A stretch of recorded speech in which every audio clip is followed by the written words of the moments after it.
First of all, you got to use type of shampoo. I use a dog paste, which is used for dog groomers, and it's virtually good for any color fantail, really. But you get a nice little foam set up before you set the bird in there when you're cleaning it, and make sure it's just lukewarm. It's not cold, not hot. I like to use a brush with fairly stiff bristles when washing a bird, not only to help scrub any stains out of the bird, but also I can brush the feathers in the direction which they grow, which will fix up any kind of frayed feathers and put them in the direction before drying.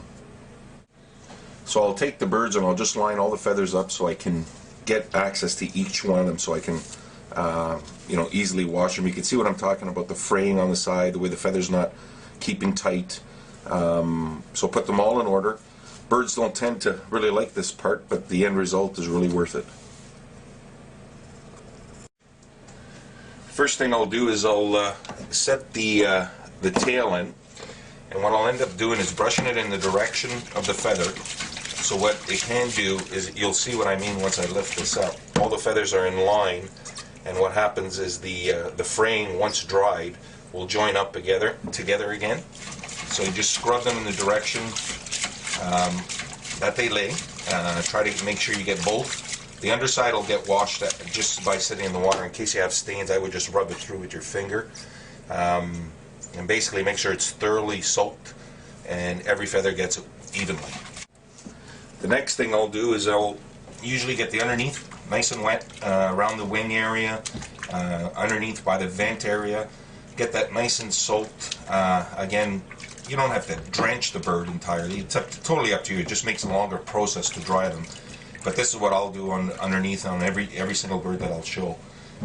Again, get that soap underneath there, and make sure that you get all the areas you want to get nice and clean. After I've let the bird sit for maybe about 5 minutes, this is one of the most important parts. You got to make sure you thoroughly wash off all that soap that you've just put on the bird. If you don't get everything cleaned off, what will tend to happen when you're drying them, the feathers won't open up nice and evenly. So you got to make sure you thoroughly get every little bit of soap off of there. Otherwise, the drying process will not look as proper. So I use a spray type thing here, which it makes it a little more assurable that you're going to get everything off. Again, using lukewarm water. This looks a little too hot right now. Now you got to wash the front. Don't be afraid of soaking it down. Get everything out of there. And then the back. Again, you want all that soap off, because if you don't get it all off, you're going to have a fun time drying it. It just won't look right. And last but not least, underneath. Again, the birds don't really like this, but once the end result comes out, it's well worth the effort.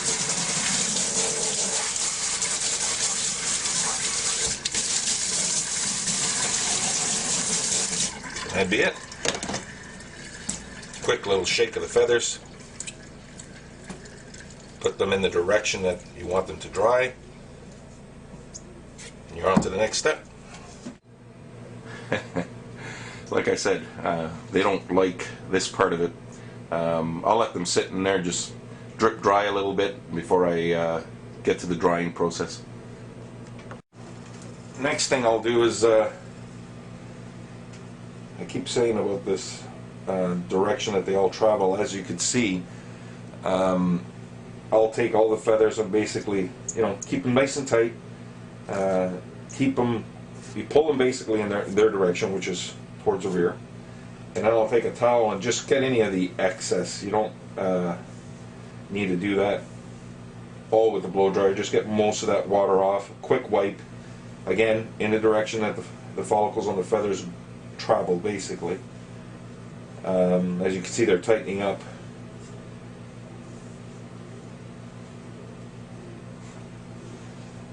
Next thing I'll do is I'll use it's actually like a grooming dryer, which is cold air. What I like to do with this is I'll take the excess water. It's a pretty powerful unit, as you'll see, and I'll take most of the water off Again, it's cold air, so it doesn't harm the bird in any way, shape, or form. So here we go. Turn on the dryer. Again, I don't know if you can hear me very well, but what I like to do is I like to dry the tail in the direction of the feathers. You can see the follicles opening up. I usually wear a mask doing this because there is quite a bit of dust that comes off. I tend to find that if you get this dust off of them, for some reason, the feathers just sit nicer together. So I'm going from the back. I always blow up. A little bit off the bottom. Now I like to do my finishing with a blow dryer. I'll use both the cold and the hot function of it, depending where I'm doing it. I like to use the hot because it really, number one, it finishes the drying process quicker, and number two, it just seems to put a nicer finish. Now the cold part, where it just blows cold air, I tend to switch that on when I'm doing the underneath of the bird, so I don't burn any part of the skin. It makes the bird very uncomfortable. And that's just where I'll turn on the cold part of it, which is just cool air.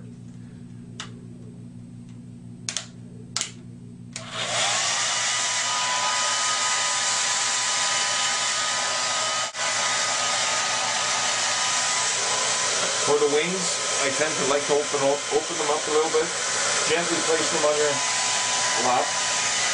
If need be, you can hold it with one of your knees, depending on the bird. They tend to like this though. And you basically dry the shields that way.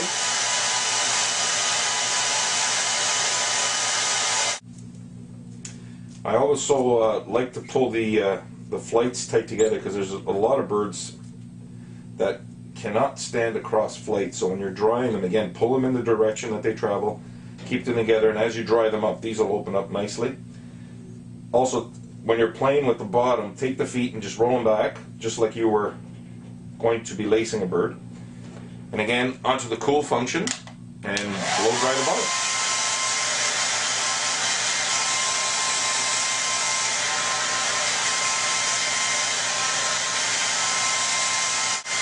As you can see, this bird kind of likes it. She's asleep.